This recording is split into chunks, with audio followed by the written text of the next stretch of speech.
Patay ang 35 anyos nga lalaki matapos ginbuno sang iya 48 anyos nga babayi nga live-in partner sa sitio Sambag, Barangay Dagami, Maasin, pasado alas 12 sang tungang gabi Nobyembre 6. Sa interview sang K5 News FM Iloilo kay Police Lieutenant Cyron M. Pedrad, Deputy Station Commander sang Maasin Municipal Police Station, ginpahayag sini nga pirmi nag-aaway ang mag-live-in partner bangod nga nagasalo sila gunday kun may ginaistorya nga iban nga lalaki si Kinyon kag ginapasibangdan nga may iban.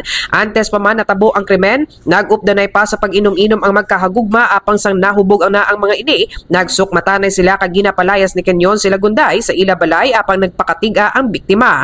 Nagwa naman sila gunday sa ila puloy-an kag dito nagtindog sagwa balay sang pakaisa ni Kenyon, tubtob nga naimpito ang suspect kag ginbuno sang punyong sa tiyan ang biktima.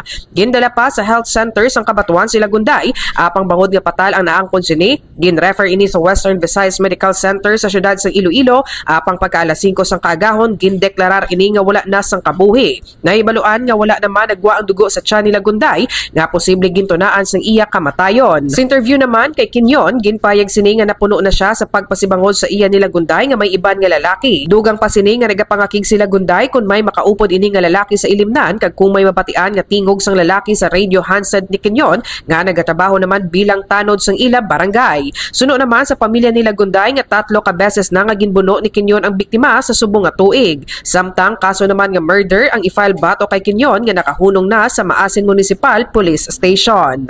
Mga ka-K5 sa ini nga area, diri na dinabunan sila gunday sang iya nga live-in partner nga si Kinyon, no? Kag according diri sa pag-interview naton sa ila nga himata, sila gunday diri na nuktok sa pertahan sang balay sang pakaisa ni Kinyon agud nga magpangayo sang bulig mga ka-K5 matapos nabunan. So sang nabatian siya sang pila nila ka mga himata, ginbululigan ini nga magsaka diri sa area padulong sa babaw na gid sang karsada kag ginkarga sa motorsiklo mga ka-K5, no? Agud nga dalon sa health center sa Banwa sang Kabatuan para dapatan sang pagbulong o galing bangod nga mahatagan pagid, no, sang mas nagakaigo pagid nga pagbulong mga ka-K5 ining sila gunday ginrefer ini sa Western Visayas Medical Center sa distrito sang Mandurriao sa syudad sang Iloilo, pero malabutan alas 5 sang kaagahon mga ka-K5 Nobyembre 6 ginbawian sang kabuhi ining sila gunday bangod sa pagsupon sang dugo sa iya nga tiyan mga ka-K5.